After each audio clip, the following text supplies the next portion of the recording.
afternoon everybody, Carnaby here. Just come out for a quick spin. It's my first time out on the bike in a couple of weeks. I got a weird ear infection that sent the room spinning, and I spent, well, more than a week in bed with the room spinning, and then quite a few days after that with no balance at all. And no balance and spinning rooms every time you move your head, not the best state to be in when you're going for a ride. So I thought, now that I'm over that, time to get out on the bike and go out and record a vlog. And I thought I'll pop out and I'll show you something that's not too far away from where I live, just in case I was to get dizzy again. I didn't want to head out too far, so I thought I would take you to the excitement of Carnaby Industrial Estate and John Bull World of Rock. No, we're not going to John Bull World of Rock, but we are going to Carnaby Industrial Estate. Now, that doesn't sound like the most exciting place to visit, does it? I have been here several times before.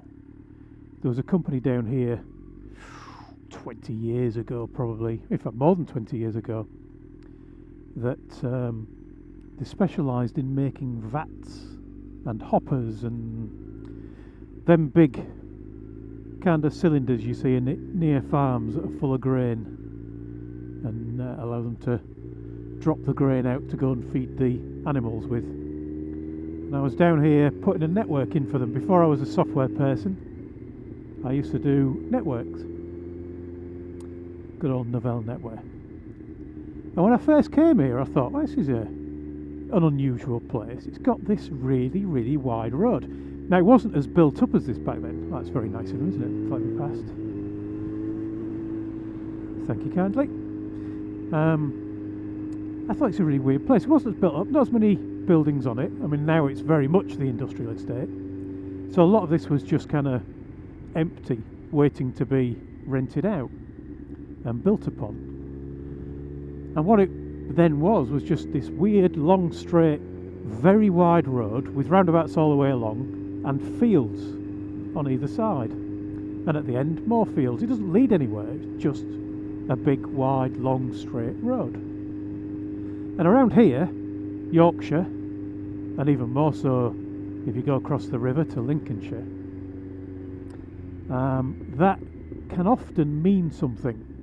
And what it means, and it does in this case, it means it used to be a runway.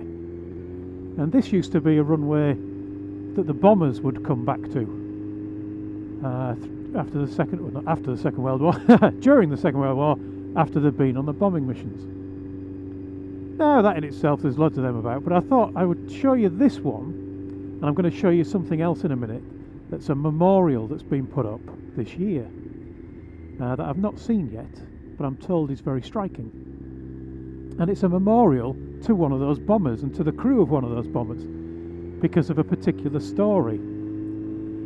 When this was Carnaby Airport, Air Base, Airfield, whatever you want to call it, I guess it'd be Airfield. So when it was Carnaby Airfield, as I say, the bombers could come back and land on it after they'd been to Germany or wherever out that way. It had a secret installation of a thing called FIDO, which I will double check and put on the screen if I'm wrong, but I believe it's something like Fog Investigation and Dispersal Operation.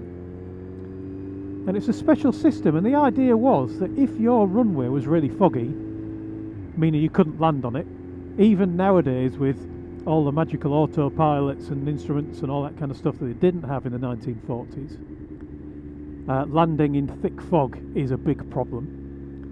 Back then, landing in thick fog, well, it's tantamount to crashing, basically. So they were working on this system, FIDO, and the idea was you would spray the entire runway with fuel, petrol, something along those lines, and then set fire to it. And that would do two things. One, it would heat up the air, and the warmer the air is, the less fog it can hold. Here we are at the end, by the way. You see how it just goes nowhere. Just stops, goes into a weird teardrop shape and sends us back. Although it does now have this extra bit that it didn't have when I used to come here. So you Your fire would heat up the air, meaning the air could contain more moisture, so you'd have less fog. And also it would cause convection currents, so it would blow that fog away. This was the idea of it. So you could potentially get planes to come in and land on what was a foggy runway, but you would make it not foggy for the few minutes that they were landing. Now, at this time that this system existed, on this here runway, there was a Halifax bomber crew that was sent on a bombing mission off the Norwegian coast.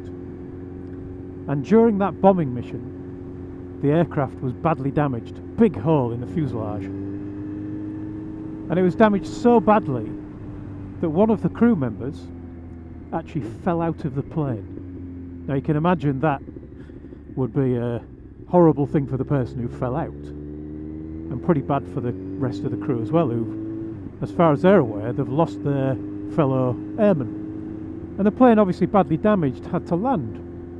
So it headed back this way, and because it was coming back from Norway, we were near Bridlington on the east coast of England here.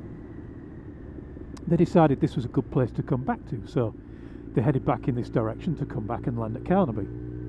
But when they got near to Carnaby, what they didn't realise was that it was really foggy. So they called Carnaby and said, "We need to land," and Carnaby said, "No, too foggy, go away." Secret system, this Fido, of course. They didn't want people to know about it. So it's not the kind of thing that you talk openly about. Halifax crew thought about it for a bit, argued the case, and in the end Carnaby relented and said, "Okay, we will use Fido." And they set fire to the runway, cleared the runway, so the plane could come in and land. Now, one of the crew members, the one who fell out, must have been terrifying for this guy, because he didn't fall to his death as you might imagine. He fell out, but some part of his harness or some part of his equipment that he was wearing got caught on the plane. So as he's flying back over the North Sea, he was hanging off the bottom of the aircraft. As he gets back above land, he's hanging off the bottom of the aircraft. And as they set fire to the runway and the plane comes in to land, this man is still hanging off the bottom of the aircraft. And amazingly, the plane managed to land and all of them survived. I say, it doesn't bear thinking about to be any of those people. I mean, even the ones who are flying these things to go and drop bombs on the enemy troops, doesn't bear thinking about being in that position, doesn't bear thinking about being in a damaged aircraft, really doesn't bear thinking about hanging precariously off the bottom of a Halifax bomber as it crosses the sea and then comes into land in a ball of fire. So I thought I'd come and show you the industrial estate. I'm now out of the industrial estate because I don't know why, but they didn't put the memorial there. They put the memorial just down the road here, where the village of Carnaby actually is. So what I'll do is I will ride into Carnaby. I will try and work out where this thing is, and then I'll pull up and I'll show you it. And here it is. This is the memorial. It's actually not at all what I expected. Very glassy. I kind of thought it would be more painting-y, but it's kind of a plexiglass, big thick plexiglass with a picture on the back showing through. So there's the aircraft coming into land on the runway that's on fire to blow away all that fog, and underneath, hanging, you wouldn't want to be there, would you?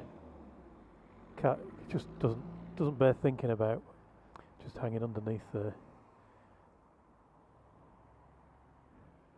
That was an interesting story and a nice memorial. I like that. I'll grab a photo of it to stick in at the end so that it's not as distorted as this camera will show. Thank you for watching, everyone. Ride safe, and I'll talk to you all again soon.